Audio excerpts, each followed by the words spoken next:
Let's do this. Wow! Mr. Happy by Roger Hargreaves. On the other side of the world, where the sun shines hotter than before and where the trees are 100 feet tall, there is a country called Happy Land. As you might very well expect, everyone who lives here in Happy Land is as happy as the day is long. Wherever you go see smiling faces all around. It's such a happy place that even the flowers seem to smile in Happy Land. And as well as all the people being happy, all the animals in Happy Land are happy as well. If you've never seen a mouse smile, or a cat, or a dog, or even a worm, you go to Happy Land. This is the story about someone who lived and who happened to be called Mr. Happy. Mr. Happy was fat and round. He lived in a small cottage beside a lake at the foot of a mountain close to a wood in Happy Land. One day, while Mr. Happy was out walking through the tall trees in those woods near his home, he came across something which was really rather extraordinarily. There in the trunk of one of the very tall trees was a door, not a very large door, but nevertheless a door, certainly a door, a small, narrow, yellow door, definitely a door. I wonder who lives here, thought Mr. Happy to himself, and he turned the handle of that small, narrow, yellow door. The door wasn't locked, and it swung open, and quite easily. Just inside the small, narrow, yellow door was a small, narrow, winding staircase leading downwards. Mr. Happy squeezed his rather large body through the rather thin door and began to walk down the stairs. The stairs went round and round and down and down and round and down and down and round. Eventually, after a long time, Mr. Happy reached the bottom of the staircase. He looked around and saw, there in front of him, another small, narrow door, but this one was red.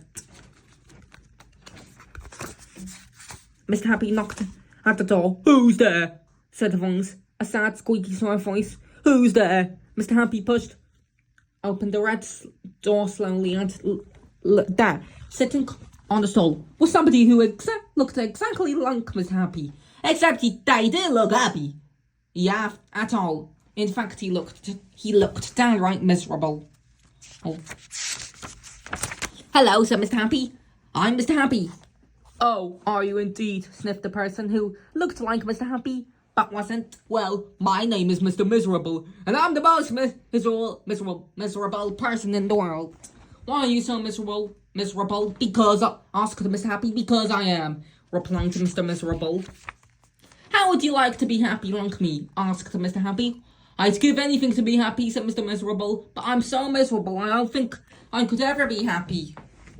He added miserably. Mr. Happy made up his mind quickly. "Follow me," he said. "Where to?" asked Mr. Miserable. "Don't argue," said Mr. Happy, and he went out through the small, narrow, red door. Mr. Miserable hesitated and then followed him. Up and up went the winding staircase. They went up and up and round and round and up and round and round and up until they came out into the wood. "Follow me," he said Mr. Happy again, and they both set off through the wood back to Mr. Happy's cottage. Mr. Miserable stayed in Mr. Happy's cottage for quite some time, and during that time the most remarkable thing happened. Because he was living in Happy Land, Mr. Miserable ever so slowly stopped being miserable and started to be happy. His mouth stopped turning down at the corners, and ever so slowly it started turning up at the corners, And then eventually Mr. Miserable did something that he had never done in his whole life. All of his life. He smiled, and then he chuckled, which turned into a giggle, which became a laugh. A big, booming, constantly huge, gigantic laugh. Enormous, large, and enormous laugh. And Mr. Happy was so surprised that he started to laugh as well. And both of them laughed and laughed. They laughed until their songs hurt and their eyes watered. Right. Mr. Miserable and Mr. Happy laughed and laughed and laughed and laughed. They went outside still they laughed. And because they were laughing so much, everyone who saw them started laughing as well. Even the birds in the tree started to laugh at the thought of somebody called Mr. Miserable who just couldn't stop laughing. And that's really the end of the story, but except to say that if you ever feel as miserable as Mr. Miserable, who used to, you know exactly what to do, don't you just turn your mouths up at the corners. Go on, have a try. And the narration was by me, Sonic the Hedgehog.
And the narration was by me, Sonic the Hedgehog, and GG.